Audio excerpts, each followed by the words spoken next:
नमस्कार दोस्तों, स्वागत है आपका हिंदी नॉलेज शो में। तो दोस्तों, जो खबर मैं आपको बताने जा रहा हूं ना, ये मात्र एक खबर नहीं, ये एक बहुत बड़ी घटना है जो इतिहास के पन्नों में दर्ज हो चुकी है। क्योंकि यूरोप जो पिछले कई सदी से दुनिया पर राज करता आया था, उसका कोलैप्स शुरू हो चुका है। जी हाँ, जैसा कि आप स्क्रीन पर खबर देख सकते हैं, पूरा का पूरा यूरोजोन बुरी तरीके से भरभरा कर गिरना शुरू हो चुका है। यूरोजोन क्या है? दरअसल पूरे यूरोप के 27 देशों से मिलकर बना है यूरोपियन यूनियन, और उन 27 में से जो टॉप के 20 देश हैं वो यूरोपियन यूनियन की यूरो करेंसी का इस्तेमाल करते हैं, और इन 20 देशों को ही कहा जाता है यूरोजोन कंट्रीज। और आप जानकर हैरान होंगे कि ये 20 के 20 देश कल रात तक आर्थिक मंदी में दाखिल हो चुके हैं। इनकी अर्थव्यवस्थाएं रिसेशन में जा चुकी है। इसका मतलब क्या है? इसका सिंपल सा मतलब ये समझ लीजिए कि जब किसी देश की अर्थव्यवस्था बढ़े नहीं, उल्टा घटने लगे, यानी कि जो जीडीपी ग्रोथ है वो माइनस में चली जाए और अर्थव्यवस्था धीरे धीरे करके कम होने लगे, तब उस देश को कहा जाता है कि ये अर्थव्यवस्थाएं रिसेशन में जा चुकी हैं, क्योंकि इनकी अर्थव्यवस्थाएं श्रिंक यानी कि सिकुड़ना शुरू हो चुकी हैं। लेकिन अब आपका सवाल होगा कि इसका मतलब क्या है, और अगर कोई देश की अर्थव्यवस्था रिसेशन में जाती है तो उसका उस देश पर क्या असर पड़ता है? तो मैं आपको आसान भाषा में समझा देता हूं। किसी देश की अर्थव्यवस्था एक बार आर्थिक मंदी में चली जाए ना, तो वहां से निकल पाना बहुत ज्यादा मुश्किल है।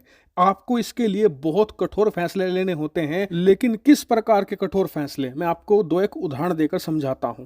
मान लीजिए आपकी सरकार आपके देश के लोगों को सब्सिडी देती है, पेट्रोल, डीजल, खाने पीने की चीज़ों पर, छोटे बच्चों की शिक्षा पर, इस प्रकार की चीज़ों पर जो खर्च करती है वो आपको बंद करना पड़ेगा। आप अपने देश की शिक्षा व्यवस्था पर जो अरबों डॉलर पानी की तरह बहाते हो वो आपको कम करना पड़ेगा। इसके अलावा अगर आप अपनी सेना पर बेतहाशा खर्च कर रहे हो, जैसे कि यूरोपियन देश करते हैं, आपको उसमें मेजर कटौती करनी पड़ेगी। मेन लक्ष्य ये होता है सरकार का कि आपको अपनी सरकार का जो खर्चा है उसे कम करना है, और जो पैसा वहां से बचेगा उसे लगाना है अपने देश को रिसेशन से बाहर निकालने में। यानी कि एक देश की अर्थव्यवस्था अगर रिसेशन में जाती है तो सबसे ज्यादा तकलीफ उस देश की जनता को होती है, और ये तकलीफ यूरोपियन देश के लोगों को तो बहुत भारी पड़ेगी, क्योंकि यूरोप में सरकारें बहुत पैसा खर्च करती हैं लोगों के वेलफेयर पर। वहां पर शिक्षा मुफ्त दी जाती है, ज्यादातर यूनिवर्सिटी तक की शिक्षा मुफ्त होती है। इसके अलावा सेना पर बेतहाशा खर्च किया जाता है,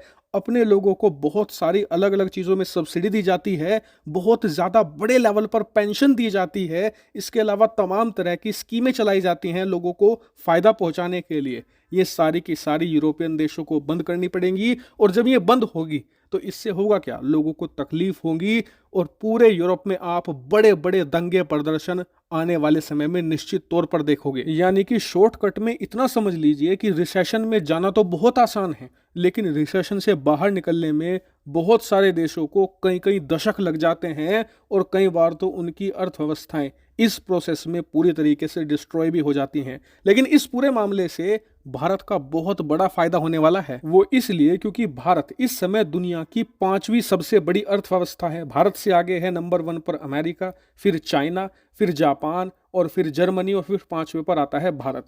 अभी आज की तारीख में भारत और जर्मनी के बीच में अंतर मात्र 600 से लेकर 700 बिलियन डॉलर का ही रह गया है। लेकिन अब क्योंकि जर्मनी की अर्थव्यवस्था श्रिंक हो रही है, मतलब कि घट रही है, और भारत की अर्थव्यवस्था पूरे वर्ल्ड में फास्टेस्ट है, इस वजह से आने वाले 1 साल के अंदर आप देख सकते हैं कि भारत जर्मनी को पछाड़कर दुनिया की चौथी सबसे बड़ी और शक्तिशाली अर्थव्यवस्था बनकर उभर सकता है। और ये कितनी ज्यादा बड़ी बात है, उदाहरण के लिए अब से 2 साल पहले तक ये कहा जा रहा था कि अगर भारत जर्मनी को पछाड़ना चाहता है ना, तो इस काम में कम से कम 2027 तक का वक्त लगेगा, तब जाकर भारत जर्मनी को पछाड़ेगा। लेकिन ये काम भारत 2023 या 24 के अंदर ही कंप्लीट कर सकता है। लेकिन फिलहाल के लिए आप इस बात पर ध्यान लगाइए कि यूरोप के आर्थिक मंदी में जाने से एक बात तय हो गई है कि यूरोप में बहुत सारी अनस्टेबिलिटी आने वाली है, बहुत सारी घटनाएं घटने जा रही हैं आने वाले 1 साल के अंदर ही।